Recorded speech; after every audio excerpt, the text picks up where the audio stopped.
Então, nós estamos nessa primeira semana do segundo semestre letivo da UFMG, então, abrindo as nossas atividades nesse final de ano, mas segundo semestre letivo, com a conferência da professora Alejandra Maile, que tem por título... Estou abrindo aqui o título para não... Eu tinha que ter o título aqui na mão, gente. Antes Imaginários, o mundo pré-colombiano e alguns ensaios do indigenismo argentino e latino-americano na primeira metade do século XX. A professora Alejandra Maile é investigadora, pesquisadora do CONICET, que é o Conselho Nacional de Investigações Científicas da Argentina, o equivalente ao CNPq brasileiro, é professora de graduação e pós-graduação na área de História das Ideias Sociais da Argentina e América Latina, na Faculdade de Humanidades e Ciências da Educação da Universidade Nacional de La Plata, a UNLP da Argentina, fez estudos, estágios de pós-doutorado na Universidade Federal Fluminense, no Rio de Janeiro, e na Universidade Nacional Autônoma do México.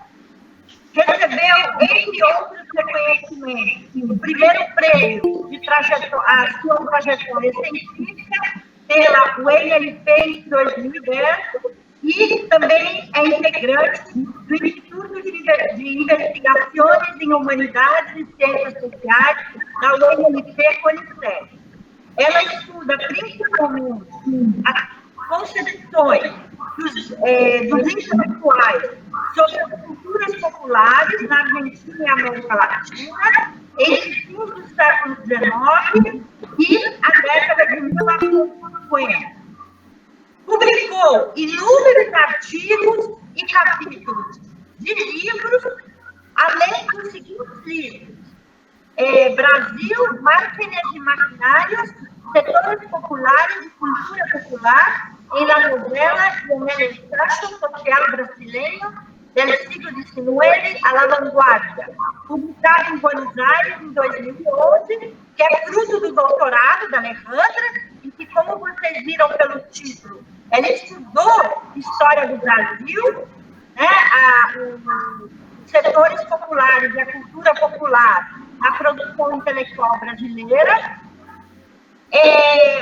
uma coletânea, Pensar al Outro, Pensar la Nación, publicada em La Plata em 2011, e publicado em 2016, Artigos de Psiquiatria e Criminologia, 1912, Concepciones del Sujeto Femenino e de la Alteridad Social, também publicado em La Plata pela UNLP, e está preparando um novo livro com o título Em Busca de la Alteridad Perdida, Mensajes e Indigenismos em Argentina e América Latina entre fines del siglo XIX e los años 50, que vai ser publicada pela editora da Universidade Nacional de Filmes no próximo ano.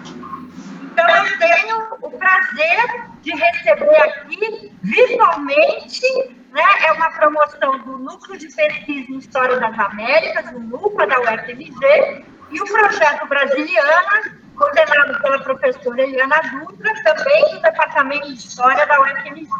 Então, eu vou passar a palavra para a querida Alejandra. Ela vai fazer a gentileza e o esforço de apresentar a conferência em português, apesar que a Alejandra fala muito bem o português, mas ela vai fazer essa gentileza, principalmente para os nossos estudantes que não dominam tão bem o espanhol para escutar uma conferência em espanhol. Então, Roberta, você já está gravando? Sim, Kátia, já estou. Então, ótimo. Muito obrigada, Alejandra, e a palavra é sua. Bem, Antes de mais nada, eu quero agradecer muitíssimo o convite da querida colega e amiga Kátia, e também agradecer vocês, o resto que vai se interessar, vai me ouvir, que tem com algum interesse, tomara que tudo dê certo, que seja de interesse realmente para vocês. O que eu estou apresentando agora é o trabalho dos últimos 2 anos, digamos, que vai fazer parte desse livro em processo de escrita final. Antes de mais nada, Roberta, quando você tiver as imagens prontas, só seria questão de me avisar, né, para sabê-lo. Mas, por enquanto, não tem problema, vou começar, você pode me interromper quando eu tiver o arquivo com as imagens para compartilhar, né? Está pronto, Alejandra. Quer que tá pronto? Sim. Já tem como compartilhar? Sim. Então, se quiser, não sei, daria já para começar com a primeira imagem, só para apresentar. Bem, então, desde algum tempo atrás, eu venho me dedicando a pensar como se gera a obsessão entre os americanistas da primeira metade do século XX por voltar sobre o mundo pré-colombiano como base da unidade continental e como o acervo arqueológico se erige como fonte de inspiração para o arte culto e para o ensaísmo culto também. E esse americanismo, fascinado com a unidade continental arcaica do continente, pode ser pensado como resposta à desacralização do mundo provocada pela modernização e pelo positivismo. E esse americanismo é realmente muito raro no contexto argentino de início do século XX. Em geral, esse contexto está muito mais debruçado a celebrar no centenário da independência uma identidade imigrante europeia da população argentina. Precisamente por essa marginalidade, tenho interesse em repensar como latino-americanista os poucos intelectuais argentinos ou rioplatenses que, a inícios do século XX, quebram essa matriz eurocêntrica. Em especial, vou me centrar em autores vinculados ao espiritualismo, que forjam um americanismo culturalista, pensando a identidade como um ethos, como uma intra-história situada por debaixo das conjunturas políticas. Nesse sentido, hoje eu quero me referir brevemente a alguns textos americanistas do médico esoterista Henri Giroir, do arqueólogo amadorista Adán Quiroga, do ensaísta Ricardo Rojas, em seu período de fascinação esotérica com a arte pré-hispânica, em 1930, e do pintor vanguardista uruguaio Joaquim Torres Garcia. A ideia é ver a continuidade dessas estéticas, das epistemologias, de entre séculos até as vanguardas, e a formulação de uma unidade continental subreptícia por debaixo ou além da economia ou da política. Quer dizer, uma unidade que se apresenta como alternativa ou complementar dos latino-americanismos dominantes nos anos 20 e 30 e muito mais estudados geralmente. Situar a origem da nação ou do continente num período prévio à conquista ajuda a legitimar a ruptura com a independência. Mas, na medida em que essa origem contradiz a hierarquia eurocêntrica, obriga também a filiar os indígenas em alguma civilização superior, entre aspas. Um esforço nesse sentido, e que chama atenção pelo ousado das hipóteses, é o do historiador rioplatense Vicente Fidel López, em seu ensaio Les races ariennes du Pérou, as raças arianas do Peru, que foi editado como livro em 1871. Nesse texto, López define a origem elevada da civilização incaica, incorporando a mais prestigiosa história universal, condena a conquista e, inclusive, legitima o substrato indígena argentino pela suposta expansão muito ampla do mundo quichua ao longo do território nacional. Essa legitimação responde à obsessão da época por determinar uma origem ária, o termo era da época, dos índios americanos, que teriam migrado através de um continente perdido, desde o Oriente até a América. Para demonstrar essa origem, Lopes se baseia na filologia comparada, por exemplo, do orientalista alemão Max Müller, quem procura demonstrar a origem indo-europeia ou ária ou proto-indo-europeia, termos que eram sinônimos no período das línguas civilizadas. Lopes desafia limites desse eurocentrismo implícito na disciplina, claro que sem pôr em questão o imperialismo cultural ao todo, né? Em particular, Lopes rejeita a ideia de Müller de que o Quichua era uma língua que era incapaz de exprimir um pensamento abstrato.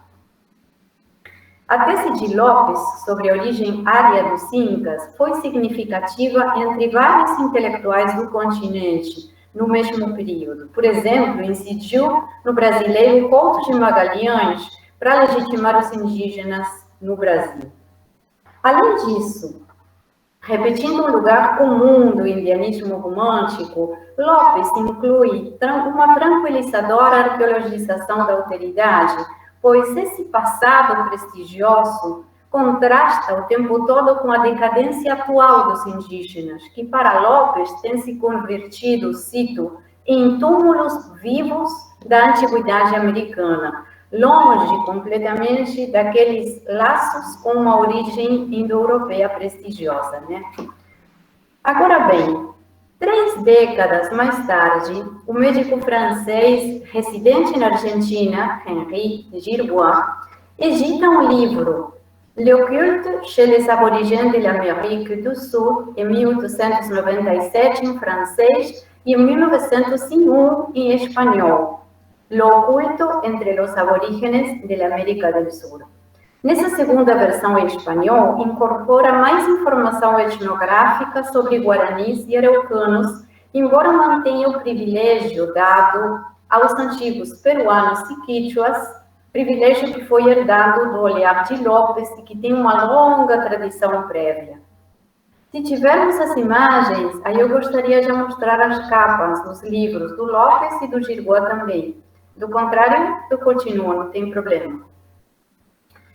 Como esoterista, Girbois é o primeiro representante geral da ordem martinista na América do Sul. Era uma escola esotérica fundada por Camus, na França.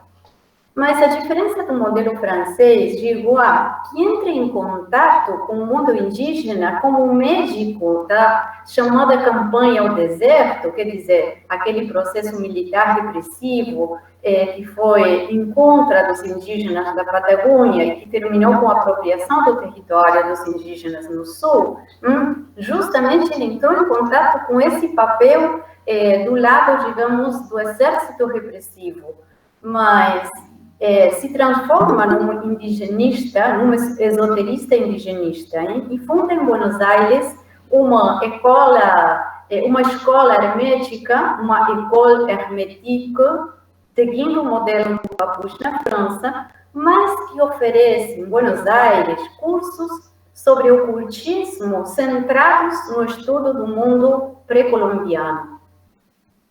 Se baseando em Lopes e continuando o seu desafio à hierarquia eurocêntrica, também Girbois busca demonstrar a origem ária do Quichua e sua madurez como língua capaz de exprimir pensamento abstrato, como língua completa. Porém, desenvolve uma operação comparativa mais ampla do que seu antecessor, ultrapassando os limites de Lopes para atingir especialmente um leque muito amplo de conhecimentos esotéricos, ritos de magia, práticas médicas, farmacológicas, etc. E não somente dos antigos peruanos, mas também dos diversos grupos, incluindo araucanos e guaranis, no passado e no presente.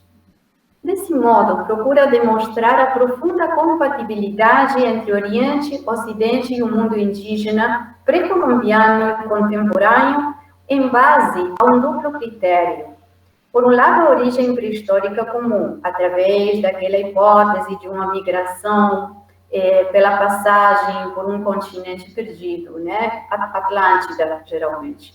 Mas também a outra hipótese, outro ponto, digamos, de apoio, é o desenvolvimento de um mesmo espírito que acessa ao oculto como conhecimento universal. Há um símbolo que é particularmente interessante no processo interpretativo do Girguá, porque o coloca Girguá em confronto com Adán Quiroga. Adán Quiroga era um arqueólogo amadorista que trabalhou especialmente sobre esse símbolo, que é o símbolo da cruz americana. Então, vou me deter um pouquinho nessa questão. No seu ensaio La Cruz en América, que é exatamente do mesmo ano do texto do Girguá, Quiroga, fascinado pelas cosmovisões indígenas e pelo potencial dos estudos de mitologia comparada, se pergunta pela presença desse símbolo entre os grupos indígenas mais diversos. E adverte que representa o encontro dos 4 pontos cardeais como chaves para a produção da chuva, sagrada pela importância desse recurso para a sobrevivência das comunidades. Com muito cuidado, com um cuidado hermenêutico, que realmente chama atenção desde o presente também, muito notável para a época, e que contrasta com as hipóteses ousadas de Girguá, Quiroga especula que a gravitação continental do mesmo símbolo é resultado do contato histórico dos povos entre si. Desse modo, antecipa alguns princípios do que vai ser depois a chamada Escola Histórico-Cultural, que na Argentina foi desenvolvida por José Imbelloni, alguns anos depois, né? Claro que a perspectiva do Imbelloni, sobre o qual eu tenho trabalhado bastante, é claramente reativa em contra dos discursos mitificadores do mundo indígena e, sobretudo, em contra do esoterismo indigenista. Mas o interessante é que tem alguns pontos de contato entre autores que, no momento, se colocaram em posições de debate muito forte. Quiroga, eu acho, num nível mais interpretativo, eu acho que Quiroga seculariza o mistério da cruz pré-hispânica, que tinha sido tão explorado pelos cronistas coloniais como prova de uma suposta evangelização milagrosa prévia à conquista, mas, ao mesmo tempo, o texto do Quiroga também procura atingir uma certa ressacralização, porque recria parte da unidade espiritual indígena.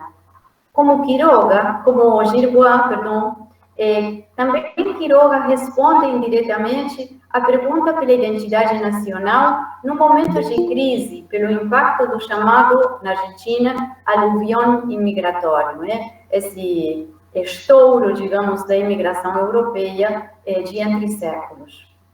E o que faz Quiroga é sublinhar as raízes americanas da Argentina, que levam a Argentina, que tracionam a Argentina, sobretudo para o noroeste, e do noroeste para o mundo andino, e, portanto, para uma matriz americana, americanista, que se contrapõe ao modelo eurocêntrico que é promovido por intelectuais, sobretudo dos centros modernizadores, Buenos Aires, por exemplo. Inclusive, se a centralidade da cruz é maior na cultura calchaquí, segundo salienta Quiroga, essa centralidade relegitima justamente o Nordeste argentino no mapa simbólico do país e do continente, convertendo esse espaço num centro privilegiado para tracionar a Argentina em direção ao mundo andino, alumiando desse jeito as verdadeiras bases americanas do país. Num segundo livro póstumo, Folclore Calchaquí, que editou justamente Ricardo Rojas em 1929, Quiroga expande o encontro de uma sacralidade antiga, agora não somente pré-hispânica, mas também colonial, viva no presente e que freia o arrastamento da aura da modernidade. O Nordeste volta a se apresentar, então, como a via para ressacralizar o mundo, quando, por exemplo, cito, o grito do progresso tem extinguido as preces da fé mais simples e primitiva. Precisamente o que fica fora do livro do Quiroga, a modernização das grandes cidades, a explosão demográfica pela imigração europeia, a expansão da cultura de massas, tudo isso gera, segundo eu acredito, uma pressão silenciosa, provocando como defesa uma volta para o interior profundo, simbólico, para o passado. Compartilhando com Quiroga a resistência à secularização, mas implicitamente contra a argumentação do seu livro La Cruz en América, Girbois adverte que a cruz se repete, mas não por ser um símbolo das culturas agrárias em geral, mas sim pela origem ária compartilhada pelos diversos grupos americanos. Voltando para o Girbois, se esforçando na legitimação do mundo andino, numa sorte de imperialismo arqueológico, Girbois supõe que os indígenas mexicanos provêm dos quichuas, que teriam migrado até o norte e não ao invés. Além disso, preserva a hierarquia superior do mundo andino perante o resto dos indígenas sul-americanos e, nesse ponto, prolonga uma tradição discursiva prévia que também terá continuidade posteriormente. Porém, se diferenciando dos discursos hegemônicos do período, também se debruça sobre os indígenas patagônicos e do Gran Chaco, valorizando-os pela profundidade de seus saberes esotéricos. Como vários autores prévios e posteriores, Girbois também sublinha a decadência atual dos indígenas em geral, incluindo os quichuas, em contraste com o esplendor passado desses grupos. Agora bem, embora dentro dos limites desse eurocentrismo hegemônico, Girbois também dá conta de um relativismo cultural muito atípico para a época, pois descreve práticas como cerimônias de nascimento e morte, cura de doenças, adivinações, nos três grandes grupos, acreditando no poder, não somente médico, farmacológico, mas também mágico das práticas indígenas. Sendo médico, sendo cientista. É verdade que homogeneiza os grupos, que os submerge numa temporalidade abstrata e que perde de vista a mensagem colonial, mas também mantém uma atitude respeitosa perante essas práticas, em contraste com a condenação explícita por parte de muitos autores da época. Girbois faz apelo de sua própria autoridade como médico para confirmar a existência de um conhecimento médico, farmacêutico e esotérico válido, comprovado, segundo ele diz várias vezes no texto, através de sua própria experiência, digamos, de trabalho de campo etnográfico em contato com os indígenas. E prolonga, então, uma tradição de pensamento que foi muito bem sucedida no período colonial, fundada na ideia neoplatônica de uma única teologia, implícita em todas as religiões, que valora as formas mais puras do passado remoto e se esforça por recuperá-las no presente. Levado até as últimas consequências, esse razoamento permitiria considerar, por exemplo, a Quetzalcóatl ou Viracocha como compatíveis com Cristo. Agora bem, um ponto central para defender essa universalidade do oculto e a origem indo-europeia do mundo andino é a existência de uma ordem hierárquica que sustenta a organização social. Isso eu perscrutei esse assunto porque dá para ver então como as ideias que combina esoterismo com indigenismo, tem um fundo político muito claro, que tem a ver com a defesa dessa ordem hierárquica e a idealização da hierarquia no passado e, bom, como resposta perante os perigos, né, de uma democratização social no presente. Para Giroux, essa convivialidade harmônica no passado pré-hispânico atinge o clímax nas procissões religiosas, as antigas festas agrárias, os funerais de pessoas importantes, o que, segundo o meu ponto de vista, deixa entrever por contraste o temor no presente perante uma sociedade instável pela modernização, a mobilidade social no contexto da imigração massiva. Giroux evoca aquelas cenas do passado pré-colombiano como momentos espetaculares de comunhão coletiva, onde cada estamento tem seu lugar bem definido e onde todos participam transidos por um mesmo sentimento transcendente. Ao mesmo tempo, Giroux defende a separação hierárquica entre saberes esotéricos da elite e saberes esotéricos dos setores populares, tanto no passado pré-hispânico quanto no presente, pois acredita que o oculto deve permanecer, em geral, interditado para as massas, somente preparadas para incorporar resultados práticos dessas formas de conhecimento. Mas, nessa rejeição de saberes que seriam democratizados, eu acho que Giroux converge com autores contemporâneos, como José Ingenieros, no seu ensaio El Hombre Mediocre, o Homem Medíocre, que defende os privilégios da elite do talento, né? Como muitos científicos da época, por outro lado, Giroux acredita numa futura comprovação científica do oculto. E um ponto central nesse sentido é, claro, o fenômeno da sugestão, aplicada obsessivamente pela psiquiatria da época, descoberta, por outro lado, através das pesquisas com relação ao magnetismo, que tem uma origem absolutamente popular, né, e que foi tracionada do mundo popular para o mundo da ciência, da psiquiatria no final do século XIX, né? Então, aplicada obsessivamente nesse momento pela psiquiatria para reverter, sobretudo, sintomas histéricos, em disputa, sobretudo, com as práticas de sugestão promovidas por feiticeiros do mundo popular, geralmente acusados de exercício ilegal da medicina, né?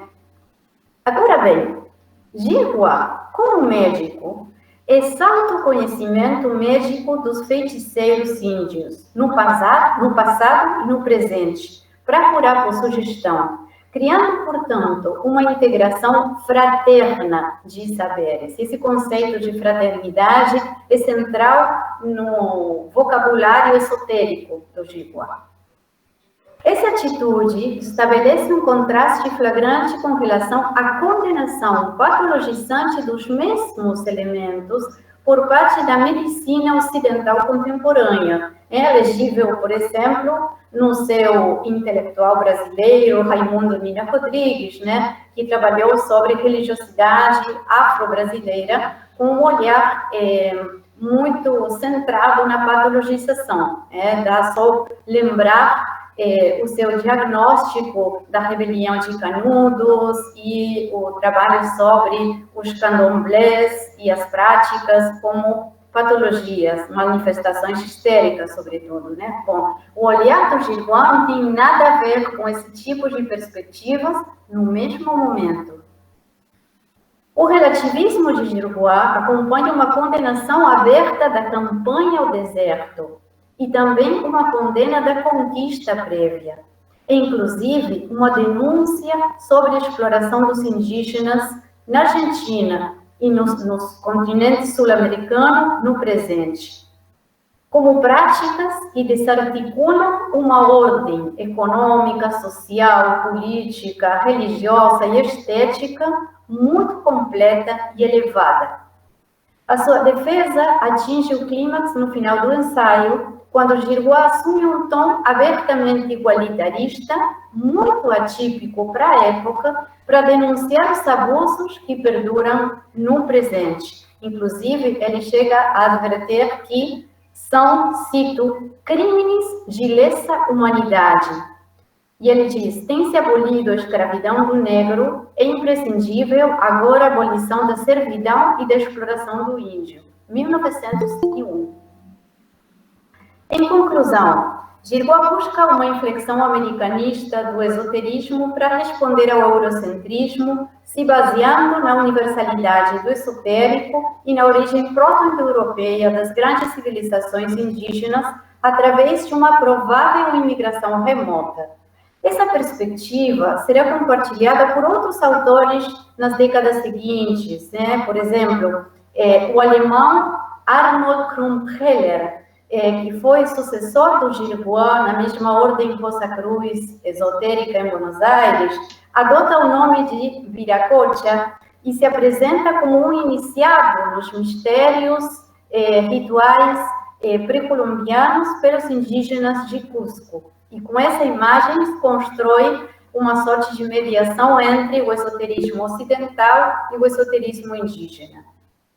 Embora Girguá não seja abertamente citado, seu discurso converge com o indigenismo espiritualista que se desenvolve depois, nos anos 20, 30, chegando até o Silabario de la Decoración Americana, do ensaísta argentino Ricardo Rojas, e até a Metafísica de la Pré-História Indo-Americana, o ensaio do pintor uruguaio Joaquim Torres Garcia. Então, vamos ver como isso acontece. Então, nesse período, vários intelectuais no Rio de La Plata, nos anos 20, 30, continuam se baseando na potencialidade estética da arqueologia pré-hispânica para sublinhar a identidade americana do país perante a Europa. E, desse modo, manter um equilíbrio que compensa a força, digamos, centrífuga do discurso europeizante que é dominante na constituição da identidade nacional na Argentina, né?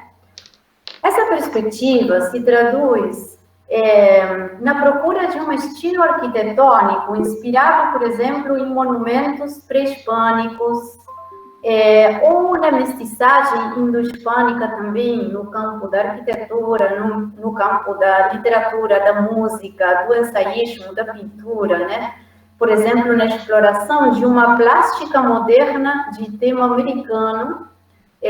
Um exemplo paradigmático nesse sentido é um óleo, um quadro que se chama La Chola Desnuda, seria mestiça desnuda, nua, de um pintor muito próximo do Ricardo Rojas, que se chama Alfredo Guido. A primeira imagem, então, lá tem a capa do livro Raças Ariana do Peru, do Vicente Fidel Lopes, e ao lado vocês têm o esforço que faz Lopes por comparar a língua quichua com o sânscrito, o grego, o persa, né? Com a obsessão de provar que existia uma origem elevada, vinculada àquelas civilizações prestigiosas na concepção eurocêntrica. Depois, a capa do livro do Henry Girguá, que é a segunda imagem, El Oculto, a primeira edição em espanhol, 1901. Vocês têm, nessa segunda imagem, algumas das ilustrações em que múmias indígenas se apresentam com uma estética ainda muito grega, né? Tem muita carga da concepção europeia para pensar visualmente o ensaio, em paralelo com também os limites eurocêntricos do próprio texto. Na seguinte imagem, temos a cruz na América, um detalhe de um pássaro que tem uma cruz justamente para demonstrar como a presença da cruz americana, que tem os dois lados, são iguais, funciona como uma sorte de mandala, diz Adam Quiroga, no sentido de que marca a centralidade do sujeito no mundo e os 4 pontos cardeais, como os 4 ventos, que, quando se combinam, produzindo a chuva, dão essa força de sacralidade para a sobrevivência na Terra, né? E vamos continuar com a seguinte imagem, por favor. Aqui também é lido o famoso desenho do Santa Cruz Pachacuti, como uma representação com uma cruz no centro, que tem sido lido também em termos mandálicos. Muito depois, o ensaísta Rodolfo Kusch, em 1962, volta sobre essa imagem e demonstra o caráter mandálico, não somente dessa imagem, mas também das culturas indígenas todas, né? Sublinhando o mesmo sentido do Adam Quiroga, da centralidade do sujeito no universo, como forma de compreensão do espaço, em termos também simbólicos. E a seguinte, aqui já eu queria mostrar, por exemplo, essa arquitetura de inspiração pré-colombiana em pleno Buenos Aires, né, que tem tido nos anos 20 momentos de esplendor. Héctor Gressleben, o arquiteto vinculado a Ricardo Rojas, é um dos que promove esse tipo de estética. E na seguinte é a própria casa do Ricardo Rojas, a seguinte imagem, que foi obra do Ángel Guido, o irmão do Alfredo Guido, pintor. Ángel Guido retoma o conceito de euríndia para salientar um estilo de mestiçagem que ultrapassa os limites do indígena e do hispânico, criando um ponto de encontro, de síntese harmonizante entre os dois elementos. E a casa do próprio Ricardo Rojas é uma posta em cena da teoria euríndica do Rojas. Não dá para ver os detalhes, mas tem uma leitura, cada um dos detalhes arquitetônicos, misturando elementos indígenas e hispânicos. A seguinte é La Chola desnuda, seria mestiça desnuda, nua, do Alfredo Guido, irmão do Ángel Guido, os dois muito vinculados a Rojas. Dá para ver, né, essa passagem já para o Art Deco, em contato, inclusive, com movimentos como o movimento do Gustav Klimt na Áustria, né, o trabalho com um fundo abstrato, mas com componentes incaicos. Isso vai ter muitíssima importância nos avanços dos vanguardistas vinculados à pintura concreta, à geometrização, né? Eles vão voltar sobre elementos temáticos da plástica pré-colombiana com esse critério, mas sempre, pelo menos na linhagem que eu trabalho, com uma concepção metafísica, de que não é somente as cores, a geometria, a superação da mímese, há também uma concepção, uma cosmovisão de caráter místico que tem que se recuperar junto com os materiais plásticos. Então, por isso, o que me interessa é sublinhar que temos aqui uma linhagem de intelectuais que tem uma aproximação de caráter metafísica à questão indígena, né? Então, a seguinte mostra, por exemplo, que nesse período temos inovações didáticas, como, por exemplo, o muito famoso Manual Viracocha, de desenho decorativo americano, que procurava cultivar uma sensibilidade americanista nos setores médios e populares, através do estímulo da imitação da arte calchaquí, indígena, entre as crianças no ensino fundamental, né? É interessante esse esforço. A seguinte imagem, dá para ver o trabalho prático, né? O que seria a cópia, ainda mimética, dessa arte geométrica indígena para indigenizar as pessoas, sobretudo as crianças, Em cidades como Buenos Aires, La Plata, Rosário, quer dizer, cidades que tinham uma predominância enorme de população europeia pelo efeito da imigração e que deviam ser americanizadas, segundo esse grupo de intelectuais vinculados ao Ricardo Rojas, né? Nesse contexto, então, Rojas reivindica explicitamente o legado hermenêutico de Quiroga, mas também se aproxima da especulação esotérica de Gilroy, pois se debruça sobre os símbolos e a linguagem plástica indígena em geral, e especialmente andina, tentando criar e ampliar a sensibilidade indigenista no leitorado. Com um uso esotérico, a arqueologia, mais uma vez, se apresenta como a via privilegiada para acessar ao oculto, mantendo o interesse na correspondência orientalista entre culturas indígenas e antigas civilizações, jogando ainda com a ideia dupla de uma compatibilidade de fundo entre os esoterismos de Oriente e de Ocidente e também uma provável origem arcaica graças à imigração pela Atlântida. Então, nas seguintes imagens, temos duas. Temos o Silabario da Decoração Americana, de Ricardo Rojas.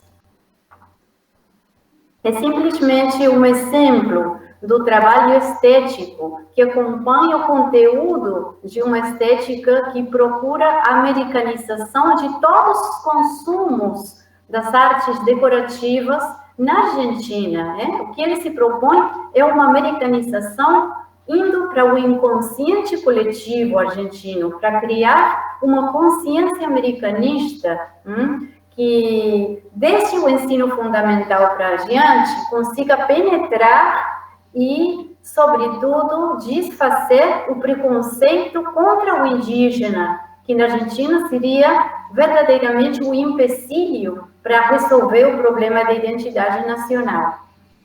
Então, o objetivo de Rojas é promover justamente uma americanização de todas as artes decorativas, os tecidos, as joias, a arquitetura, o mobiliário, inclusive o próprio desenho dos livros. Nesse sentido, o silabário é um exemplo paradigmático, né? Porque é didático tanto no conteúdo quanto na própria forma, no próprio desenho. Ele está mostrando, está criando essa sensibilidade através de imagens que às vezes são, digamos, de graça, que não tem uma função direta, mas que estão o tempo todo como uma sorte de baixo contínua, né? Como criando sensibilidade americanista desde os recursos visuais. Tem mais uma imagem para mostrar. Seguindo o modelo do México da Revolução, pelo impulso dado à arqueologia e à arte popular entre autores como o antropólogo Manuel Gamio, ou também o pintor Gerardo Murillo, que foi conhecido como Dr. Atl, e que Rojas cita muitíssimo como modelo, né? Para Rojas, esse indigenismo americanista deve ser promovido tanto pelo Estado quanto pelos meios de comunicação e pela indústria, para transformar todos os consumos culturais argentinos até vencer a resistência ao indígena dominante no país. Para tal fim, além do discurso verbal, que incorpora muitos recursos didáticos, o ensaio contém desenhos da plástica indígena que estão dispostos sobre o modelo geral da estética Art Deco, porque o Rojas, embora escreva nos anos 30, é um autor prévio ao impacto da vanguarda. Ele se mantém num imaginário estético vinculado mais à cultura de entre séculos do que às rupturas vanguardistas, né? Que é muito compatível com a perspectiva arqueologizante e que converte cada página numa posta em cena para criar no leitorado uma empatia emocional com o legado indígena. Mas, ao mesmo tempo, também tem um conteúdo político, no fundo. Rojas concebe explicitamente essa volta à arte pré-colombiana como a oportunidade para atingir uma integração simbólica da oligarquia branca com a população indígena, Isso seria imprescindível não somente nos países com maior proporção de mestiços e índios, como Bolívia, Peru, Equador, México, mas também na Argentina, onde o substrato indígena é negado, é reprimido e, portanto, está operando como uma sorte de sintoma que atrapalha a elaboração da identidade. Um conceito super interessante, porque vai ser desenvolvido pouco depois pelos intelectuais que, lendo Freud, Jung e outros autores, voltam sobre o conceito do inconsciente e sobre o forcluído, o conceito daquilo que é reprimido ao ponto de nem poder ser pensado para elaborar a identidade, né? Então, desse jeito, como a La Cruz na América, também o silabário busca consolidar a unidade continental partindo dessas bases arcaicas, resistindo indiretamente à secularização moderna. Pouco depois, também o pintor uruguaio Joaquim Torres Garcia se consagra ao estudo da estética ameríndia pela compatibilidade artística e epistemológica com a plástica de vanguarda. Em 1934, depois de viver vários anos nos Estados Unidos e na Europa, volta ao Uruguai convencido da importância de reavivar os materiais construtivos da arte pré-hispânica por sua capacidade de abstração, aderindo ao construtivismo de artistas de tendência mística como Mondrian, Kandinsky ou Van der Rohe, com quem se vinculou na Europa. Essa ideia cresce como resposta perante a crise da Europa entre a Guerra Civil Espanhola e o início da Segunda Guerra Mundial e se desenvolve em vários textos difundidos no final da década de 30 como fundamento desse tipo de obras que vocês têm lá na tela.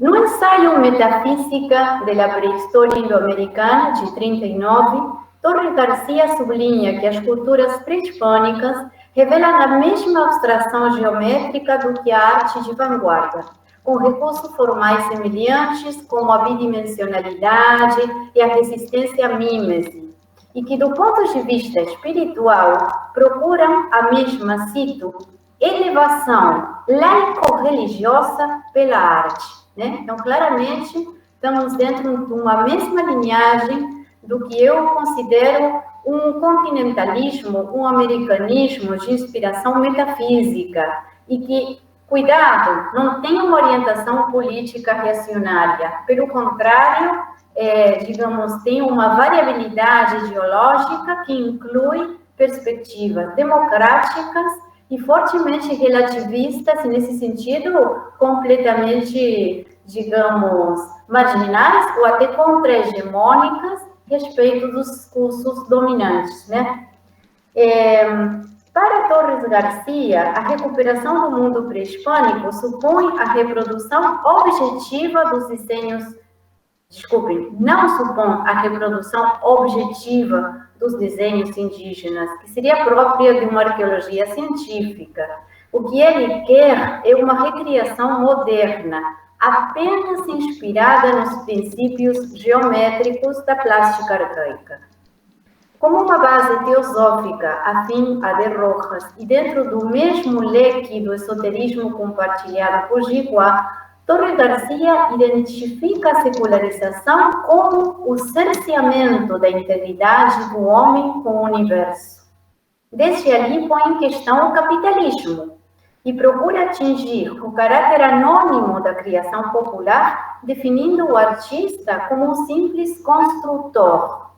Eu saliento isso para não errar o caminho interpretativo em termos políticos, né? Porque, bom, na verdade, com essa combinação de crítica aos valores burgueses, mas também com a defesa da metafísica como base da unidade do sujeito, ele também põe em questão o marxismo clássico, que se consagra ao realismo socialista, estamos nos anos 30, né, no momento do stalinismo, que se consagra, digo, ao realismo socialista, rejeitando as vanguardas, e que reduz a religião popular a ópio dos povos, negando que o misticismo seja uma necessidade inerente ao ser humano.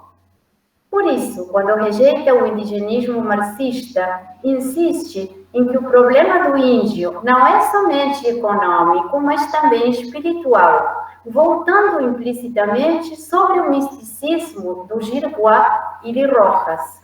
Embora, e aqui minha crítica, embora perca de vista o papel-chave que o próprio Mariátegui, nos seus 7 ensaios de interpretação da realidade peruana, lhe outorga ao mito e à religiosidade popular nos processos revolucionários. Eu acredito que Torres Garcia tem feito uma leitura errada do Mariátegui, porque ele cita fragmentos dos 7 ensaios sem pôr o nome do Mariátegui, mas coloca o seu texto como modelo de um marxismo mecanicista que perde de vista ou que não consegue avaliar o caráter, a força do místico no mundo popular, né? Então, aí, eu acho que é um erro na leitura que é interessante para pensar. Então, religar com o passado pré-hispânico também conduz a resolver o problema da identidade continental para gerar uma cultura autenticamente americana, mas esse é um tema especialmente urgente, ele diz, entre nós, os rioplatenses, né? Porque estamos, cito, necessitados de tradição. Por isso, deveríamos gerar uma filiação, primeiro de forma impostada, até que ela vire depois inconsciente. Então, é claríssimo que o projeto do Torres Garcia se mantém na mesma linhagem do que aquele do Rojas e o prévio do Girguá. Mas, infelizmente, esse tipo de laços jamais tinham sido trabalhados previamente, né? Então, me parece que há uma canteira ali para trabalhar em latino-americanismos marginais, digamos. Para Torres Garcia, a realidade rioplatense, que é mais europeia, claro, contrasta com a escassíssima percentagem de população branca em Equador, Peru, Bolívia, onde, cito, a dinastia Inca ainda é muito forte, né? O objetivo, então, é que a arte construtiva reavive a tradição ameríndia mais arcaica e consiga atingir uma dimensão continental. Mais uma vez, entre os limites ideológicos herdados dos autores prévios, reaparece a criação de um modelo ideal de cultura pré-colombiana, a homogeneização dos grupos mais diversos, o apagamento da conflitividade sociopolítica no passado e no presente, a hierarquização dos grupos da Patagônia, Chaco e Amazônia, por debaixo do modelo andino, e a confiança no renascimento iminente desses povos, sempre sobre a proteção paternalista dos intelectuais, né? E esse último ponto, o ponto do renascimento indígena, é um tópico super comum e chave na releitura que tem feito nos anos 20, Ernesto Quesada, argentino, na sua releitura, na sua interpretação de La Decadência do Ocidente, a decadência do Ocidente, do Oswald Spengler. Nessa releitura, Quesada fala de um novo ciclo cultural americano de base indígena como correção ao pronóstico errado do Spengler sobre um novo ciclo cultural de caráter soviético, que é o pronóstico do Spengler, que para Quesada está errado, porque o novo ciclo cultural seria indígena, né? O trabalho do Quesada tem tido um impacto muito forte no Peru, na Bolívia, em Equador. Então, eu acho que modela parte do indigenismo dos anos 20 e 30 no continente sul-americano. Então, essa ideia de um renascimento iminente da cultura indígena era realmente um ideologema, era um lugar comum, era um tópico entre os discursos higienistas. Torres Garcia volta sobre esse tópico também. Em conclusão, encerrando a apresentação geral, né? De Girguá a Torres Garcia, acho que se manifesta uma mesma matriz discursiva. Nela, os autores insistem na necessidade de recriar a unidade espiritual do continente e de aprofundar a americanização da Argentina, sobretudo graças à força do Noroeste, que evidencia laços muito mais profundos do país com o mundo andino, garantindo essa americanização que contrarresta a força eurocêntrica das grandes cidades. Sobre uma base esotérica próxima da fundada por López e Girguá, tanto Rojas quanto Torres Garcia fazem apelo da arte como a instância privilegiada para forjar uma unidade latino- ou indo-americana. Inclusive, Torres Garcia diz que, longe do pan-americanismo promovido pelos governos positivistas, o misticismo indígena, ele diz literalmente, permite atingir um pan-americanismo metafísico mais importante do que a simples integração econômico-política do continente, né? Até esse ponto chega a tentativa de sublinhar a força do metafísico para criar uma unidade continental. Para esses autores, as culturas indígenas são a via privilegiada para consolidar uma unidade americana como fraternidade, com todo o sentido até místico do conceito do fraterno, né? Ultrapassando a dimensão material que reclama outros americanismos e para recuperar uma integridade perdida do sujeito sob o impacto da experiência moderna. Mas, ao mesmo tempo, esse substrato é uma espiritualidade intangível, que deixa fora a vitalidade das comunidades indígenas no presente e que não enfrenta problemas concretos, práticos, né, sobre como implementar esse multiculturalismo, essa revitalização do indígena compensatória.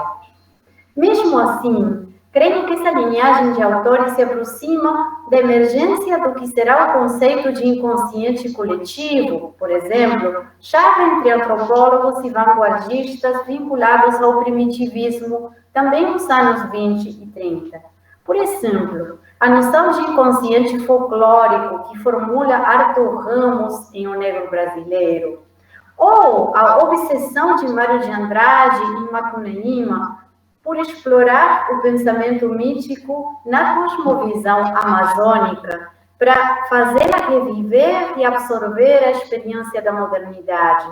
Esse tipo de projetos respondem, finalmente, à mesma aspiração de uma unidade continental forjada a partir do inconsciente e por vias místicas, indigenistas ou afro-americanistas, né? Mas que têm pontos de contato que devem ser ainda mais explorados com a linhagem argentina que se formula do Girguá até Rojas e a rioplatense que incorpora a Torres Garcia e a outros vanguardistas indigenistas e esotéricos, como Sul Solar, o pintor argentino Sul Solar, que foi discípulo do Krumheller, discípulo do Girguá. Então, temos Girguá, Krumheller, Sul Solar, indigenistas, esotéricos, americanistas, procurando uma unidade continental desde as bases do inconsciente coletivo, né?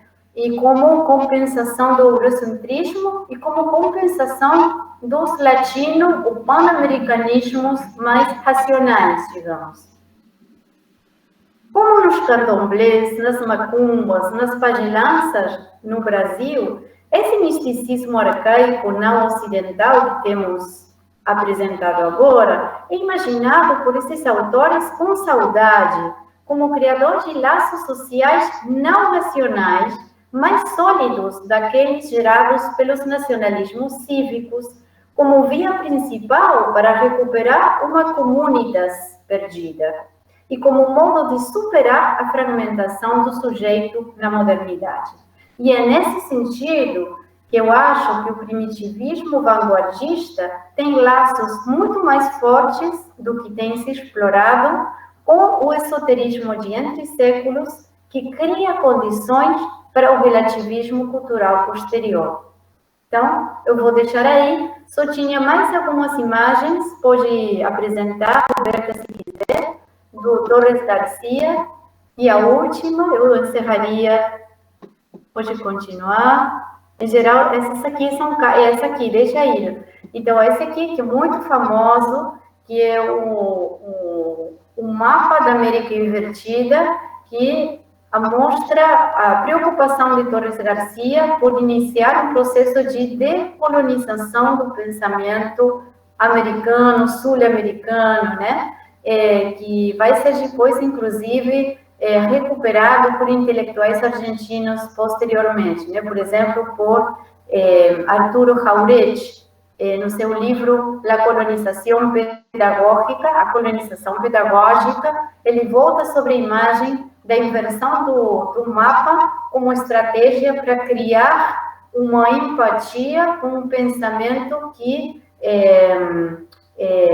contesta, digamos, a centralidade do norte na representação do espaço simbólico, né? Do espaço geopolítico também. Então, isso para mostrar também a complexidade de um pensamento político que, às vezes, tem pontos de contato interessantíssimos com a esquerda ou com a democratização, ou que mantém, como no caso do Girguan, uma perspectiva politicamente elitizante, mas que não vai além do elitismo próprio de intelectuais socialistas da época. Então, é mais complexo do que uma simples posição unívoca, né? Então, eu deixaria aqui e não sei se tivermos tempo para perguntas ou intercâmbios. Obrigada. Alejandra, queria te agradecer muito. Você trouxe muitas questões interessantes. É um tema que, ao mesmo tempo, resgata questões que, enfim, sobre o imaginário construído do mundo pré-hispânico, do mundo antigo americano, no caso da sua apresentação, particularmente dos Andes, mas trouxe muitos elementos novos. Eu acho que você trouxe questões que são muito pouco trabalhadas, principalmente essa questão de um resgate do mundo andino vinculado a uma perspectiva do esoterismo e do esoterismo de matriz europeia, claro. Então, eu acho que isso é muito interessante. Eu vou, se você tiver disponibilidade, nós vamos abrir para possíveis questões. Eu, inclusive, tenho, mas vou deixar o pessoal, os colegas apresentarem algumas questões e depois eu falo. Então, pessoal, quem quiser fazer questões, podia se inscrever aqui pelo chat e ou fazer questão com o microfone aberto. A gente vai fazer uma listinha. Alejandra, pode ser, por exemplo, 3 questões, você responde, tá? E a gente vai 3 em 3, colocando um teto, gente, de tempo. A princípio, 4 da tarde, se necessário, um pouco mais. Pode ser, Alejandra? Perfeito. Então, a professora Eliana Dutra já se inscreveu. Então, primeiro Eliana, depois Mariana, em segundo lugar, Mariana Silveira. O Arley. Então, os 3 primeiros, o Arley Alves Gomes, e eu vou me inscrever, mas aí depois das suas primeiras 3 respostas. Alejandra, pode ser? Perfeito, sim. Então, eu vou passar a palavra primeiro para a professora Eliana Dutra. Para quem está presente na reunião e não a conhece, a professora Eliana Dutra é professora titular do Departamento de História da UFMG e é a coordenadora do projeto Brasiliana, né, que trabalha muito com história intelectual também, e que eu e a professora Mariana Silveira, que também vai fazer pergunta, estamos também vinculados. Então, Eliana, a palavra é sua. Bem, em primeiro lugar, eu queria cumprimentar a Alejandra, ouvir a Alejandra é sempre uma oportunidade maravilhosa. Eliana, está cortando o seu rosto. Se você puder mudar um pouco a posição da câmera. Assim? Assim Tá. Tá ótimo. Eu queria começar agradecendo a Alejandra, e escutá-la é sempre um prazer imenso, e você sempre traz uma análise extremamente refinada, instigante e original, sempre. Né? Então, não adianta eu ter lido você outro dia, mas você sempre traz algo novo, né? Então, eu não vou colocar uma questão propriamente, eu vou, porque alongaria, e eu fiquei com uma curiosidade que eu vou dar, dessa vez, vazão para essa curiosidade. É porque quando você fala do Torres Garcia, que é um artista que eu sou encantada, todas as vezes que eu fui a Montevidéu, eu fui lá no Centro Torres Garcia, mas, assim, você coloca uma coisa extremamente interessante, né? Essa característica, esse construtivismo de origem mística dele, essa valorização da arte indígena, mas eu acho que você traz uma coisa muito importante na sua análise, como é que ele vai trabalhar essa perspectiva dessa abstração geométrica da arte de vanguarda, próxima dessa herança, digamos assim, artística indigenista. E aí eu fiquei pensando numa coisa que no Brasil nós não temos isso, mas, por exemplo, o Nordeste brasileiro, sobretudo em Recife, você tem um movimento que fez uma coisa muito parecida, um movimento armorial, né, do qual um dos grandes expoentes foi o Ariano Suassuna. E eu fiquei pensando nisso e queria te perguntar se você acha isso válido, porque o Ariano Suassuna, ele e o pessoal do movimento armorial, eles tentaram exatamente fazer uma operação semelhante, que é criar uma cultura erudita a partir da cultura popular, mas trabalhando muito essa ideia do inconsciente coletivo. Eu me lembro de assistir o Ariano Suassuna mostrando ao público de estudantes várias pinturas rupestres, e depois ele vinha até Picasso, mas sem falar de que eram aqueles esboços, e falavam para os alunos, qual que vocês acham que é a mais moderna? E a maioria das pessoas ia exatamente na pintura rupestre,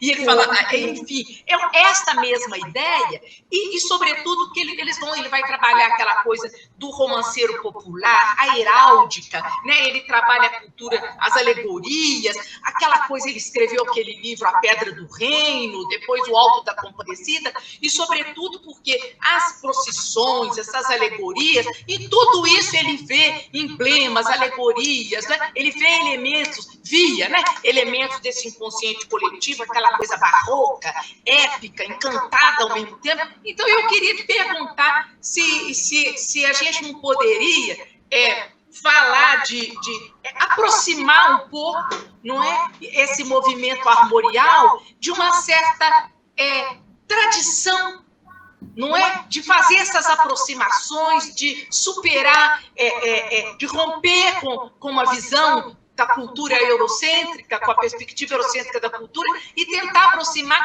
mas sempre acreditando nessas raízes, de uma certa forma, mais profundas, né? Se o movimento armorial talvez pudesse, se você tem alguma ideia sobre isso, se isso seria uma aproximação válida. Uhum.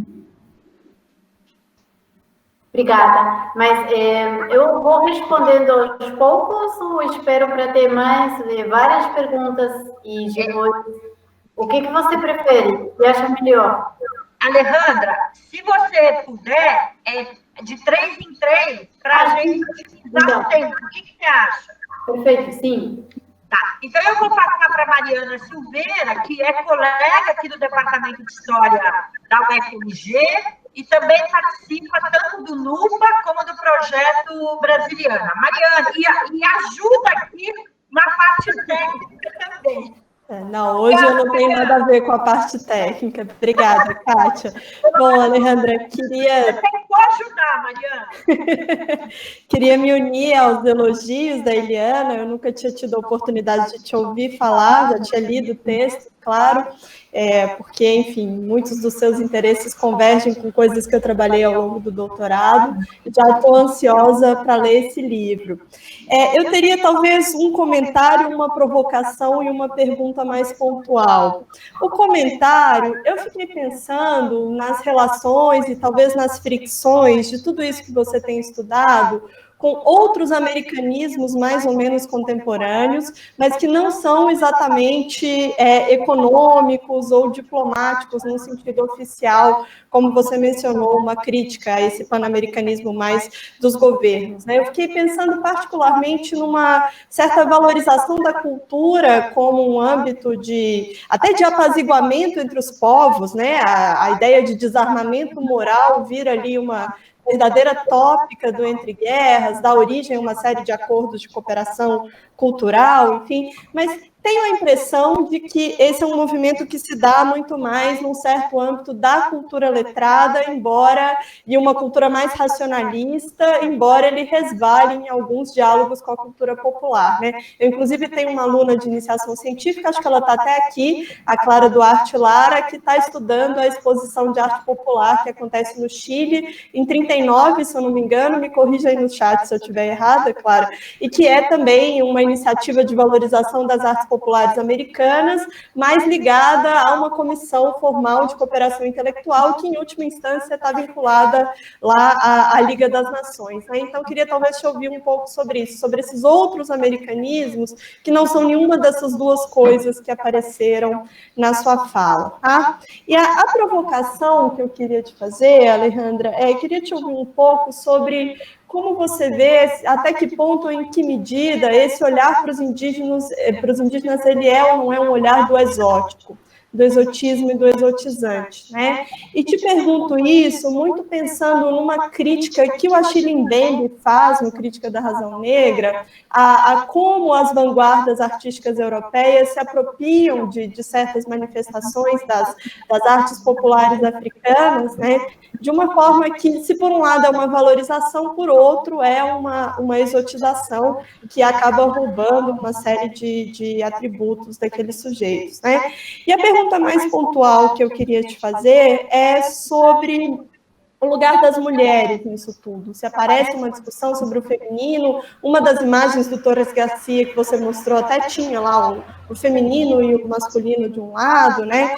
E eu acho que ela está até aqui também. Eu tive uma colega, eu fiz o doutorado com a Gabriela Pellegrino na USP, e tive uma contemporânea de orientação que trabalhou com a Marina Núñez del Prado, foi uma escultora boliviana indigenista também, acho que um pouquinho posterior a isso que você está estudando, né, e que tinha esse olhar muito forte para o feminino. Então, queria saber se você encontrou mulheres ao longo dessa pesquisa e encontrou discussões sobre o feminino. É isso, muito obrigada. Eu agradeço muito a Mariana, e eu vou passar a palavra para o Arley Alves Gomes, que está finalizando o doutorado aqui no nosso programa da UFMG e estuda México, né? Ele vai poder falar, mas, Alejandra, como a minha observação, que é um comentário mesclado com pergunta, tem muita relação com a provocação da Mariana, eu vou me permitir falar, porque aí você já responde para nós duas, tá? Mas, pela ordem de inscrição, eu vou passar a palavra para o Arley. Primeiro, Arley, pode perguntar. Oi, pessoal, boa tarde. Boa tarde, Alejandra.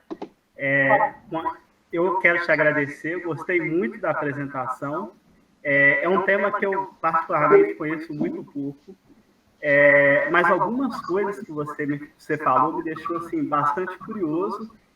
Algumas coisas coincidem, inclusive, com a minha pesquisa, doutorado. Eu tenho trabalhado particularmente com a representação das camadas populares na literatura mexicana.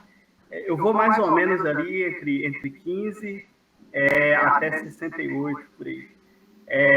E uma coisa que me chamou a atenção, e aí a pergunta é bem pontual, mas eu acho que tem um pouco a ver com o que a Eliana comentou. é essa questão do contato entre a arte e a psicanálise, principalmente aí durante a década de 20, 30, porque, pelo que eu pesquisei, ao longo da década de 10, chegam muito poucas obras do Freud, do Jung na América Latina, porque pela Primeira Guerra Mundial isso complica bastante a importação de livros, mas a partir da década de 20, a psicanálise fica muito forte e assim, as vanguardas vão se apropriar muito delas. Pela apresentação, eu fiquei pensando principalmente na relação delas com o Jung. Né? O Jung trabalha, acho que talvez até um pouco mais que o Freud, a questão do inconsciente coletivo, mas o que eu fiquei pensando muito na questão dos arquétipos jungianos e da própria questão da sombra jungiana, como que isso aparece nos escritos desses autores, a própria associação do Jung com o misticismo e tudo mais, questão dos mitos, dos símbolos. Então, assim, se esses autores, se você chegou a identificar, se esses artistas, se eles se apropriam do Jung, como que se dá essa apropriação e quais conceitos jungianos chegam a aparecer. Então, é uma pergunta bem direta, porque essa coisa da psicanálise tem chamado muito minha atenção ultimamente. Acho que é praticamente impossível pensar essa modernidade do começo do século XX sem pensar aí no Freud, Jung, Alfred Adler. Então, isso me chamou bastante atenção aí na sua apresentação. E, mais uma vez, eu queria agradecer e fiquei bastante instigado. Obrigada. Alejandra, como então eu falei que a minha fala tinha a ver com a relação com a provocação da Mariana, porque o tempo todo que você apresentava, e volta à nossa mente todo um debate muito forte sobre essas representações do mundo antigo americano, do mundo pré-hispânico, pré-colombiano, pelos intelectuais, e principalmente intelectuais não indígenas, né, brancos ou mestiços, sobre esse mundo antigo. Na busca por essa identidade nacional, ou identidades nacionais em vários países, mas ao mesmo tempo de uma identidade latino-americana ou americana mesmo, e dessa busca dessa consciência americanista, no frigir dos ovos, quer dizer, ao final, muitos desses intelectuais não têm essa perspectiva exotizante, isso é muito, muito forte, e muitos deles, né, na sua apresentação de vários deles, isso é muito presente, inclusive na obra de antropólogos e sociólogos da primeira metade do século XX, principalmente, e você, num determinado momento, disse que há essa perspectiva de alguns desses autores, de que a decadência atual das populações indígenas contrastava com o esplendor antigo. Né? E eu acho que isso continua fortemente presente na América Latina. Né? Inclusive nesses países que têm essa presença indígena e um acervo arqueológico tão poderoso como no México, no Peru, na Bolívia ou no Equador. Mesmo nesses países, essa visão de que o indígena da atualidade é um indígena decadente continua sendo muito forte. Então, há uma multiplicação do passado e uma desqualificação do indígena no presente. Eu acho que esse é um tema fundamental e no Brasil hoje é um tema importante, né, dada essa desqualificação recorrente das populações indígenas pelo atual desgoverno. Então, nós temos que, eu acho que esses temas sempre vêm e sempre continuam relevantes. Então, eu queria te ouvir também sobre isso. E aí, uma observação bem pontual, que a pintura que você mostrou da Chola desnuda, eu acho que imediatamente nos traz à memória La Marra Desnuda do Goya. Né? Então, eu queria que você falasse, provavelmente não foi uma coincidência, né? Inclusive pelo título da obra, né? Pelo título da pintura. é isso. Então, como já são mais de 4 questões, de 4 pessoas, eu vou deixar você responder, mas depois, se for possível, se tiver mais questões, eu abro para mais pessoas perguntarem. Alejandra, então a palavra é sua agora. Bem, então, muito obrigada tanto pelas perguntas quanto pelas observações, críticas e demais, porque são bem, digamos, provocativas para pensar. Começo pelo primeiro planteio da Eliana Dutra. Muito prazer saber que você me escutou e te agradeço os elogios e tal, que não são necessários, mas agradeço também.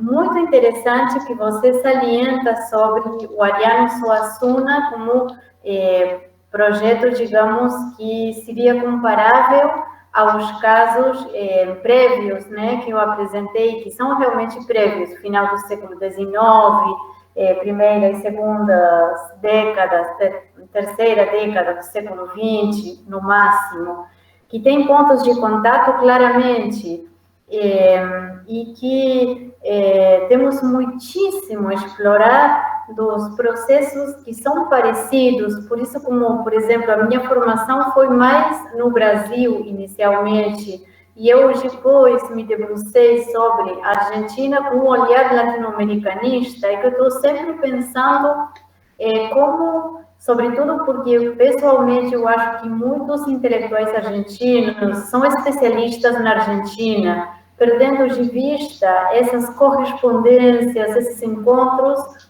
com projetos latino-americanos que são realmente muito comparáveis aos argentinos também, ou que, na comparação, criam por contraste os limites desse olhar argentino perante a maior abertura que às vezes têm os intelectuais latino-americanos com relação à cultura popular, o folclore, o pré-colombiano como modelo. Então, por isso que eu acho que minha colaboração é sublinhar esse caráter, digamos, de pontos de encontro com intelectuais latino-americanos, embora muitas vezes não tenham se lido reciprocamente. E aí, o que eu gostaria de salientar também é que, como historiadores da arte e das ideias da América Latina, temos que ter sempre em mente como se produz uma sorte de colonização epistemológica que faz com que os projetos que têm sido tão parecidos não tenham se conhecido reciprocamente, não só entre os pesquisadores no presente, mas também entre os próprios atores nesse passado, né? Eu vou só propor um exemplo, né? Eu acho que, por exemplo, o conceito de transculturação em Fernando Ortiz tem muito em comum com a noção de equilíbrio de antagonismo em Casa Grande Senzala de Gilberto Freire, e ao mesmo tempo tanto em comum com a noção de antropofagia em Oswald de Andrade, e tem todo em comum com a noção de fagocitação, que é uma noção que formula Rodolfo Kusch no seu ensaio América Profunda, em 62. Pois bem, Kusch jamais tem lido nem Freire, nem Fernando Ortiz, pelo menos ele não cita. Eu trabalhei na biblioteca do Kusch, não existe o livro do Fernando Ortiz na biblioteca, muito menos o Manifesto Antropófago do Oswald de Andrade, né? Então, é interessantíssimo como muitos intelectuais latino-americanos no século XX têm querido acunhar conceitos, criar uma reflexão teórica que muitas vezes contrapesa ou cria um balanço perante os discursos teóricos centrais e que não tem conseguido criar vasos comunicantes, laços de circulação de ideias como para se apoiar reciprocamente numa rede conceitual, né? O mesmo acontece, segundo, eu acho, por exemplo, bom, tem inúmeros conceitos, até dentro da mesma tradição nacional, essa ideia de que o indígena fica num nível inconsciente, reprimido, que aparece com Ricardo Rojas. Eu acho que também no Girguan está presente essa ideia, não tem sido salientada pelos intelectuais posteriores. Bernardo Canal Feijó, que é um intelectual indigenista santiagueño, como o próprio Ricardo Rojas, considera Rojas um precedente, mas ele não trabalha a sua dívida, digamos, com o conceito prévio do Rojas. E menos ainda Kusch, que coloca ideias que eu acho que estão nesse percurso prévio, porém não são citadas, né? Então, é interessante como tem se produzido esses cortes como empecilhos para criar redes transnacionais, ou às vezes na diacronia do processo intelectual argentino mesmo, né? Então, me parece que temos muito para trabalhar nesse sentido. Dar à luz pontos de contato e, ao mesmo tempo, nós perguntar por que não se criaram laços de afiliação continental, regional ou nacional suficientes, né, para que esse tipo de projeto circulasse. Só um detalhe, por exemplo, Bernardo Canal Feijó acunha o conceito de inconsciente para trabalhar o conteúdo inconsciente no folclore. É a mesma ideia do que Arthur Ramos coloca no Negro Brasileiro para trabalhar o inconsciente folclórico. Nenhum dos dois se leram reciprocamente. Estavam escrevendo nos mesmos anos 30, né? Mas eles não conseguiram saber um do outro. É interessante isso, como isso debilita a possibilidade de uma reflexão teórica latino-americana. O latino-americanismo mesmo tem a missão de estudar, né? Porque que esse latino-americanismo foi sempre tão fragmentado, entre outras coisas, pelas dificuldades de criar redes de circulação de ideias, redes através de viagens, vínculos de sociabilidade, né? Tudo isso que faz com que muitos projetos fiquem como espalhados, avulsos, né? Sem contato entre eles. Com relação a Mariana, instituições culturais que impulsam o americanismo como cooperação cultural. Uma parte da sua intervenção ia por aí, né? Não é uma questão que eu estudei particularmente, mas só que alguns intelectuais, como Rojas, também têm intervido em instituições. Por exemplo, Rojas, como decano da Faculdade de Filosofia e Letras e depois como reitor da Universidade de Buenos Aires, ele deu impulso a projetos folcloristas numa função que é parecida, que talvez alguma vez poderia se comparar com o Mário de Andrade na Secretaria de Cultura, né? Como os trabalhos dos dois tiveram o olhar posto na preservação do folclore, mas com o objetivo de revitalização do folclore e de integração regional, continental, com um olhar modernizador do folclore, não como folclore de um ponto de vista simplesmente preservacionista, mas também com uma perspectiva de impulsar, através da difusão do folclore, uma arte americana para os artistas contemporâneos, né? Com olhar posto também nas vanguardas estéticas como o objetivo final. Então, ali eu acho que os mesmos e tem um pé posto na criação e um pé posto no trabalho como funcionários, como o caso do Mário, como o caso do Ricardo Rojas, poderiam mostrar, talvez, perspectivas que combinam a reflexão, a criação, por um lado, e, por outro lado, a intervenção política, em termos de políticas culturais concretas.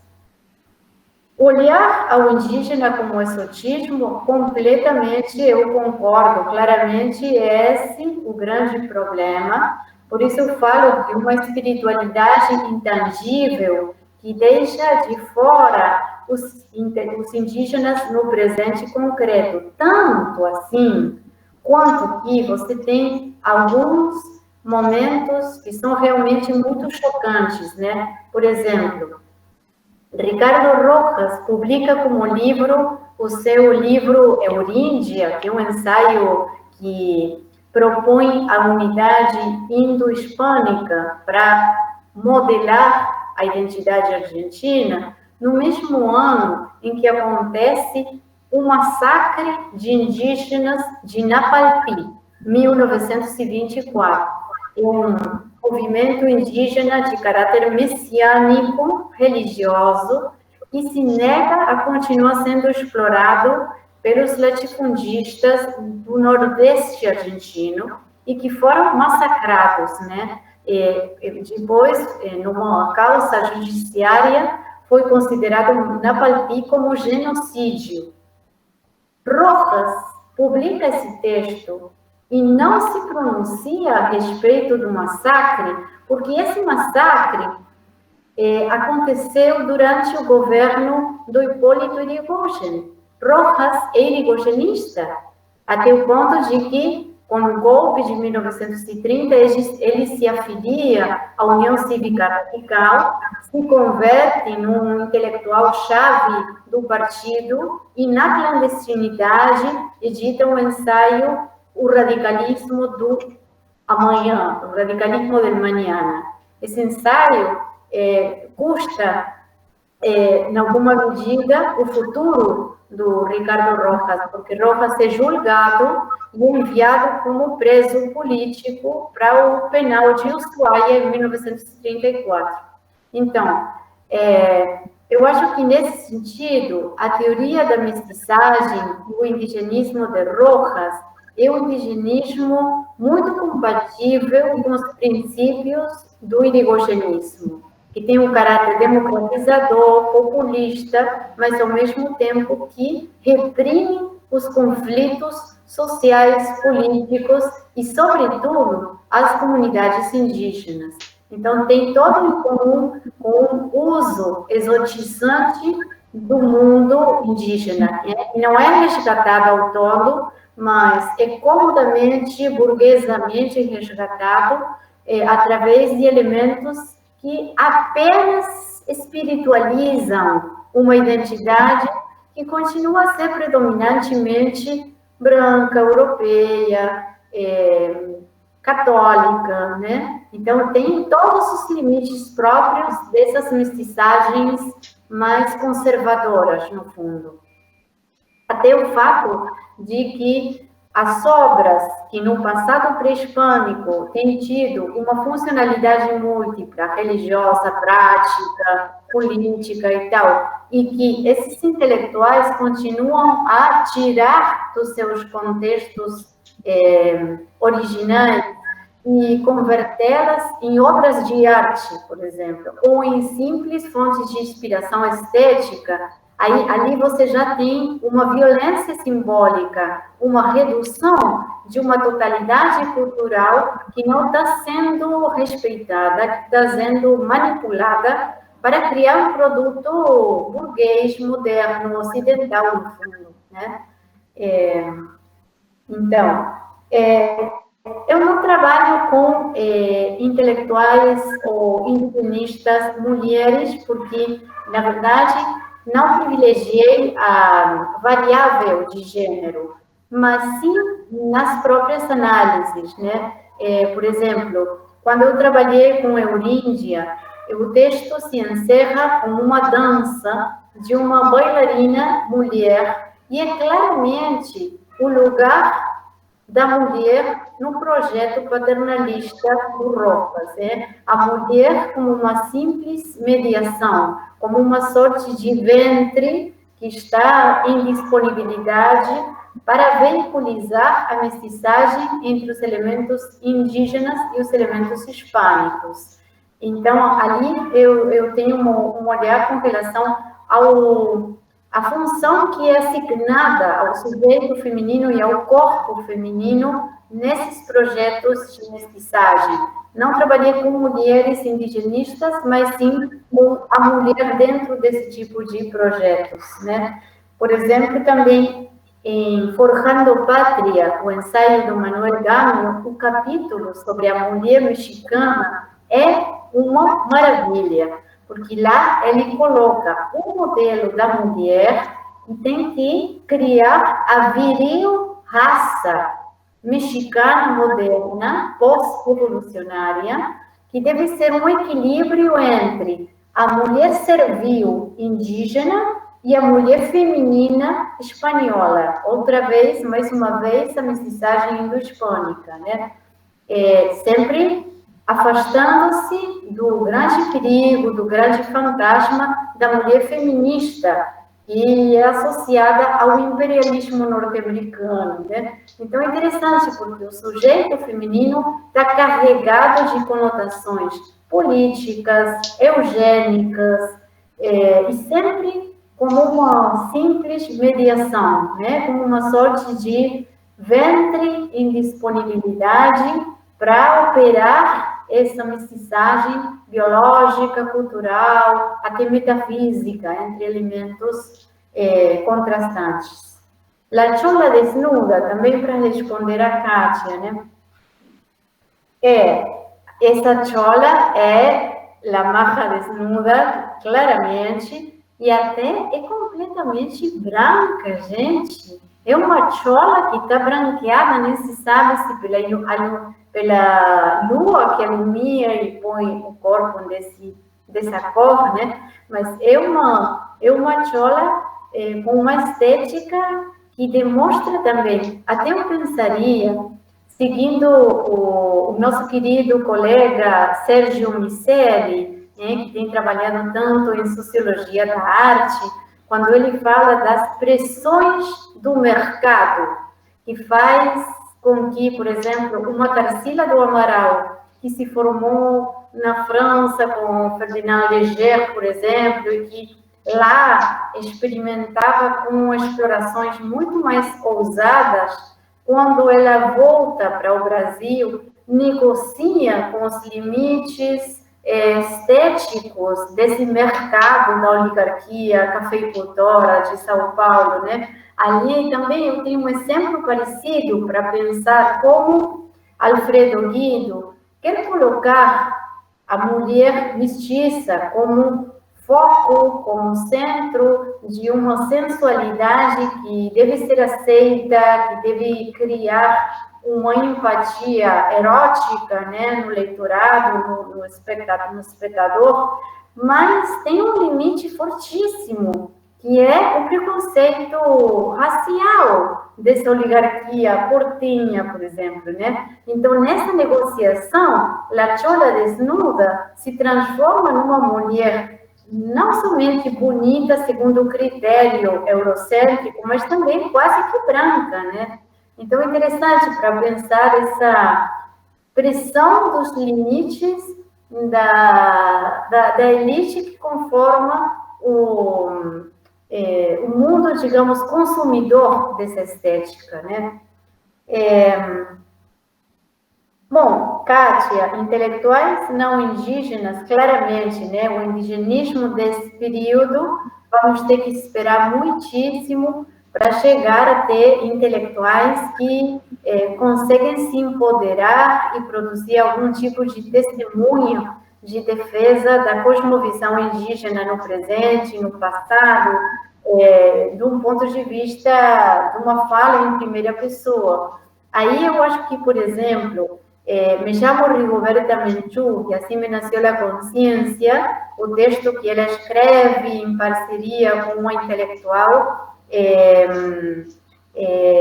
me parece que seria um exemplo. E o outro é aquele texto maravilhoso que vocês têm, A Queda do Céu, onde o xamã Davi Kopenawa, da cultura Yanomami, consegue também, em parceria com a ajuda de um antropólogo, que traduz para o português e dá uma forma, digamos, literária, a testemunha de uma cosmovisão indígena completamente rica, complexa, né? Que, digamos, que nos põe perante uma filosofia, né? Eu acho que A Queda do Céu demonstra a complexidade de um pensamento filosófico que, claro, não tem pontos de contato com a filosofia ocidental em termos de racionalidade e lógica, mas que tem uma lógica própria e uma ordem, uma estrutura para conceber o mundo, para organizar os valores, para pensar a medicina, para exprimir o que acontece com o corpo doente, né? Tem um monte de elementos, mas eu acho que, bom, para chegar até intelectuais que se empoderam para falar do mundo indígena a partir da experiência e da autoridade própria, falta muitíssimo tempo. E o indigenismo dos anos 20, 30 tem esse caráter, né? Das boas intenções de intelectualidade branca, ainda muito paternalista, e às vezes com pontos cegos a respeito dos seus usos e das suas formas de dominação encoberta que desenvolvem nos seus textos. E isso também me parece muito interessante o trabalho com esse tipo de autores. Como gravita Jung? Me perguntava Varley. Rojas já tem uma leitura do Carl Jung, mas ele ainda fala não em termos de inconsciente coletivo, ainda fala em termos, por exemplo, do onírico, em termos de alma, em termos de forças telúricas. Há um certo paralelo com a ideia de forças telúricas, genium loci. É mais um vocabulário ainda próprio do século XIX, mas ele tem lido Jung e ele tem lido, por exemplo, Lévi-Strauss, o conceito de alma primitiva, ou mentalidade prelógica, são termos que ele tem familiaridade, porque até tem vínculos pessoais, com o Lévi-Strauss, por exemplo. Mas o vocabulário tem ainda um patamar antes da emergência do conceito de inconsciente coletivo junguiano, que aparece com seu discípulo, com seu sucessor, Bernardo Canal Feijó, por exemplo, em Mitos Perdidos, ensaio de 1938. Aí já é claríssimo a gravitação do Jung, né? E o Jung, eu acho que vai ser importantíssimo para Rodolfo Kusch, nos anos 50 e 60. Inclusive porque Jung abre a porta para pensar o Oriente gravitando nas cosmovisões indígenas, né? E aí há uma sorte de ponto de encontro entre aquele orientalismo esotérico do Ungirguá, ou previamente do Vicente Fidel Lopes, com o orientalismo na vertente da psicanálise junguiana. E as duas vão converger nos anos 60 numa enorme valorização da cultura americana a partir de um olhar orientalista. Os autores chineses vinculados ao taoísmo, ao budismo, ao hinduísmo, para pensar o indígena como uma sorte de canteira de conceitos afins às filosofias orientais. É interessante esse processo, né? E um detalhe super interessante é que a viagem do nosso conhecido em comum, Hermann von Keyserling, que vocês sabem que tem tido um impacto muito forte no Brasil, né? Oswald de Andrade, Mário de Andrade, eles voltam sobre a viagem do Keyserling em 29 para o continente sul-americano, deixou um impacto forte em muitos sentidos, né? O Keyserling vai ser relido por os positivamente, também pela abertura que Keyserling suscita para pensar comparativamente Oriente e o mundo indígena. Só que em Keyserling tem uma conotação completamente negativa, né? Keyserling tinha viajado pelo Oriente, salientado os enormes avanços e benefícios da metafísica budista, taoísta, hinduísta. E quando ele chega à América do Sul, concebe que esse mero estar, esse simples estar contemplativo próprio do indígena americano, só superficialmente se parece com a contemplação própria das culturas orientais. Por quê? Porque as culturas orientais têm desenvolvido uma metafísica muito complexa e nesse processo filosófico chegaram à conclusão do niilismo, do contemplativo, mas como resultado de um percurso muito requintado, muito sólido, enquanto os indígenas se mantêm na mesma contemplação, mas justamente pela impossibilidade de desenvolver qualquer pensamento filosófico. Então, interessante porque o Keyserling vai ser resgatado, apesar de que ele abre a comparação Oriente, mundo indígena americano, mas a abre com conotações completamente devastadoras para pensar a América, para pensar o legado indígena e o presente indígena, né? Comparando, né, por exemplo, as meditações sul-americanas que ele escreve em 33 com o diário de viagem de um filósofo, que é o diário que ele escreveu nos anos 20, depois de viajar pela China, Ceilão, Índia, Japão, né? E ele vira praticamente um orientalista. E quando ele chega aqui na Bolívia,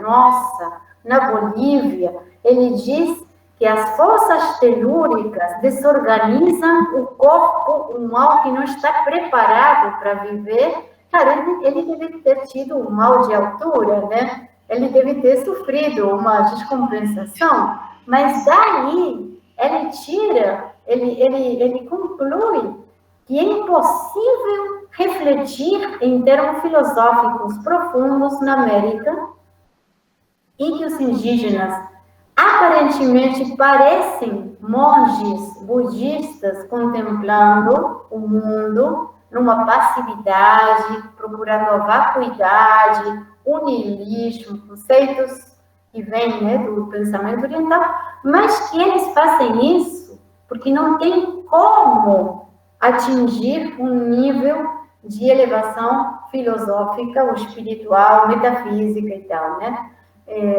Interessantíssimo, porque nesse contraste, então, o balanço final é negativo, né, completamente. Mas, mesmo assim, Keyserling tem tido, talvez, um papel importante para reforçar a comparação entre o Oriente e o mundo indígena, que vai ter continuidade até nos anos 60, inclusive, na Argentina. Aí não sei se tem mais comentários, não sei se deu certo o que eu tentei responder para vocês.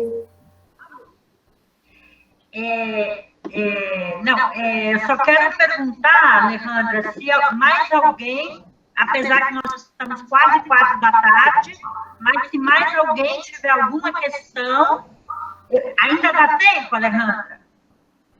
Por mim, eu tenho tempo, sim. Então, Então, se tiver mais alguma questão, alguém pode escrever aqui no chat, abrir o microfone. Bem, Alejandra, acho que todos ficaram contemplados com a sua apresentação, com a conferência e com as respostas que você deu, né, as perguntas formuladas. E eu queria te falar, Alejandra, a Eliana Dutra disse no início, mas desde que eu te conheci, né, que foi, eu me lembro tão bem, foi em 2007, nas jornadas interescolas de Tucumã, que nós nos conhecemos. Então, já tem aí 13 anos, né, que temos essa troca de referências, de debates e de trabalhos em conjunto, o que sempre me deu um imenso prazer, e eu sempre aprendi muito com você, mas eu queria ressaltar algo que sempre me surpreendeu de forma muito positiva, que é a sua erudição, a sua sofisticação analítica, e falo isso com a maior franqueza, e algo que você tem que deveria ser mais comum, que é um conhecimento profundo da produção intelectual na América Latina, em diversos países. E como você articula muito bem isso. A gente que trabalha tenta trabalhar com história comparativa e transnacional, a gente está sempre nessa busca, mas é uma busca muito difícil, né? Porque a produção é muito grande, são muitos países e tem as particularidades nacionais, né? E na Argentina, a gente tem que reconhecer, Alejandra, você mesma falou que esse ir além do território argentino e para além das conexões com a Europa, ainda não são tão frequentes. Acho que até são menos frequentes do que no Brasil ou no México.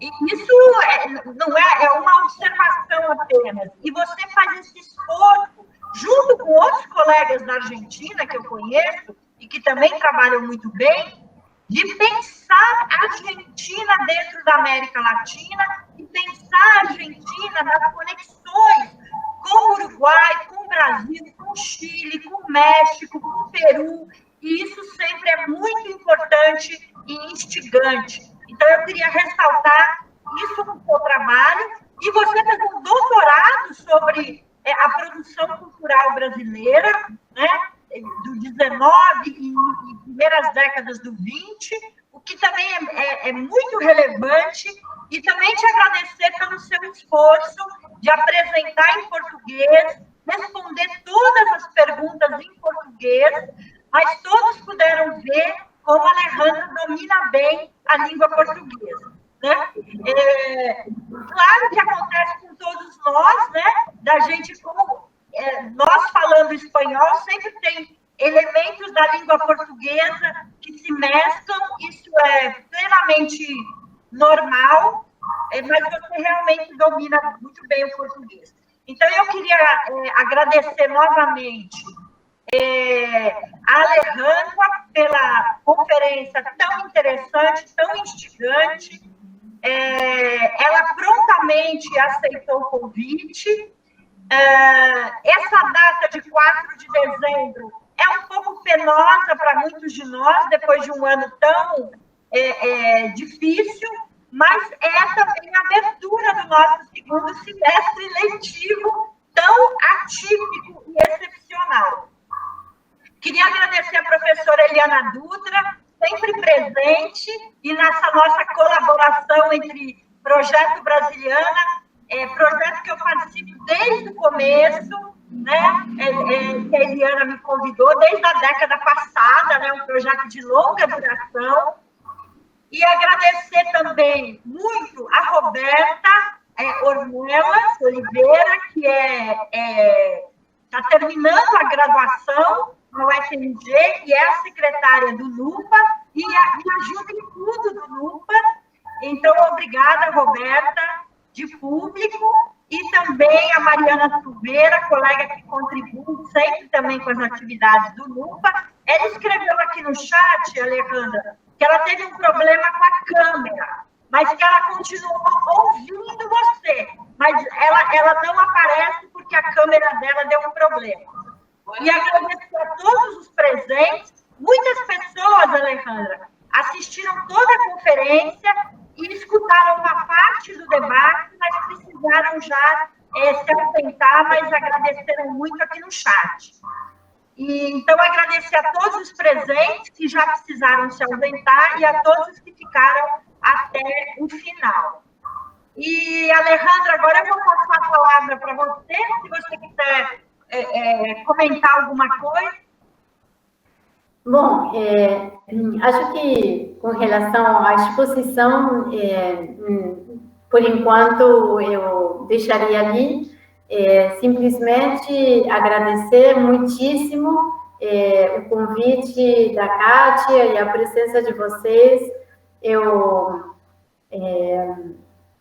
adoro ter esse tipo de diálogos, especialmente com o ambiente brasileiro. Eu fico assim meio como emocionada, porque para mim o Brasil é minha segunda pátria, embora não tenha um bom domínio da língua, tão bom quanto eu gostaria de ter, mas eu tenho muito afeto, né, pela cultura, e também pelo nível de reflexão, que é sempre muito estimulante para mim e para muitos colegas argentinos aprofundar esse tipo de espaços de troca com vocês. Então, nesse ano que tem sido também tão difícil e de isolamento, de trabalho meio na solidão, esse tipo de espaços de compartilhar o que a gente tanto gosta e que faz com amor, né? Eu acho que é muito mais valorizado ainda do que seria numa situação normal. Então, eu agradeço muito e eu fico com a esperança de que daqui a pouco a gente consiga aprofundar os nossos laços através de algum projeto concreto. Você, Kátia, vindo para cá, eu indo para lá. E se a situação continuar assim, né, como parece que no primeiro semestre vai continuar, talvez pensar alguma proposta em comum, inclusive com os bolsistas de vocês, os meus, né? Quem sabe criar algum espaço de troca, de discussão, que dentro do ruim da situação, esse tipo de plataformas suscita esse tipo de trocas, né? Talvez hoje eu não estaria falando com vocês se não fosse graças à pandemia, né? Então, eu acho que seria lindo pensar algum intercâmbio para o próximo período que talvez se mantenha, né? Com a impossibilidade de viajar e demais. Então, bom, eu agradeço muito. Se alguém tiver alguma pergunta ou algum comentário crítico, a Kátia talvez pode dar para vocês o meu correio eletrônico e continuamos a conversa através dessa via também. Então. Obrigada, Alejandra. Super obrigada. Obrigada a vocês e abraço grande. E muita boa sorte para continuar, digamos, sobrevivendo no isolamento e esperando a vacina, né?